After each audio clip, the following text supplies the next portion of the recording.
everybody, and welcome to another edition of How To Tuesdays here at KatyInACorner.com. Again, I am your hostess, Katy Morgan, and this edition is all about Labor Day, Labor and Delivery Day. So this is for you labor and delivery coaches out there in the world. Dads, moms, mothers-in-law, doulas, midwives, anybody in the labor and delivery room, this is for you. And it's all about how to be the perfect labor and delivery coach. And I'm totally an expert on this because I have had not one, but two labor and delivery experiences myself. I've never actually sat in the room with someone else in labor and delivery, but I can tell you from my own experience exactly what to do or not to do. Tip number one, bring distractions. Because the last thing that woman who is in massive labor, who's experiencing incredible pain, the last thing she wants is to really be thinking about that pain. So what kind of distractions could you bring? Oh, I don't know. Well, an idea that my mom and husband introduced me to. When I was about 20 hours into labor with our son, I hadn't yet decided that epidural was the way I wanted to go. I hadn't yet decided that. I did eventually.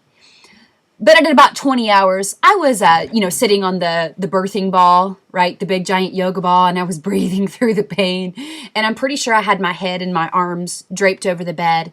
And my mom looks me square in the eyes and says, "Sweetheart, how do you spell Lucy Lou's last name?"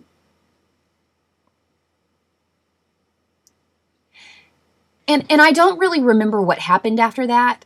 I'm pretty sure we stopped doing crossword puzzles at that point because it did distract me. It did distract me. And I think I may have said a thing or two that she probably remembers. Another way you could distract a laboring mom is to ask thought-provoking questions. Party questions, if you like. Something like, what would you do if you knew you couldn't fail? She may say something like, "I'd take this bedpan here and hit you square between the eyes." Oh, I'm just kidding. She probably won't say that. Tip number two, to be the perfect labor and delivery coach, bring yourself a pillow. Because goodness knows, after doing absolutely nothing and standing around all day, you are going to need something comfortable to sleep on.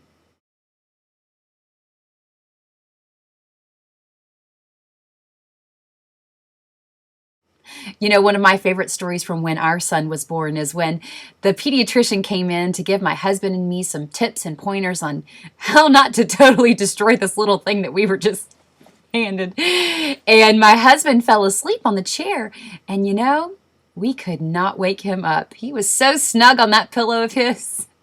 I was screaming and hollering, and I probably threw something at him. And he was just sound asleep. Tip number three for how to be the perfect labor and delivery coach is to bring snacks. For you, she gets all that free hospital food after she's done with, the days of not eating. But when she's in that mode and she's not allowed to eat, why deprive yourself? I mean, you've got to nourish you, or you can't help her.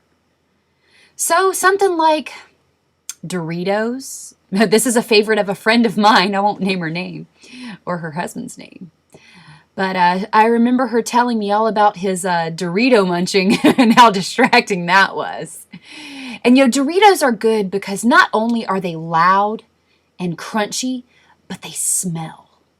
And so you're really engaging all of her senses there. And then on top of that, you've got the little sticky orange fingers, and you can just leave marks all over that baby when it's born. And that's just painting memories on that new baby. Step number 4, labor and delivery coaches, is to bring an all-inclusive spirit. This is all about you, too. Make sure you say things like, "We're moving into transition," or "We're starting to push." The more we's, the better. Because you know what? There's nothing that a laboring mother loves more than for a man especially who will never experience pain like this in his life to really feel like he's a part of it. And finally, labor and delivery coaches, one of the best things you can do, bring gifts for mom. Am I right? Or I'm right. I'm totally right about this one. Let's be honest. You're going to say something stupid. And nothing on the market that is legal is a better amnesia drug than diamonds. Am I right or am I right? That was my baby gift. That was my, you just had a baby, here's some diamonds, I'm sorry if I said anything stupid gift. It was really smart of him. So there you have it, 5 steps for how to be the perfect labor and delivery coach, because, I mean, let's face it, if you screw this up for her, she will never forgive you for it. Not ever. Nobody puts Katy in a corner. Nobody gonna hold her down. Gonna talk about mom to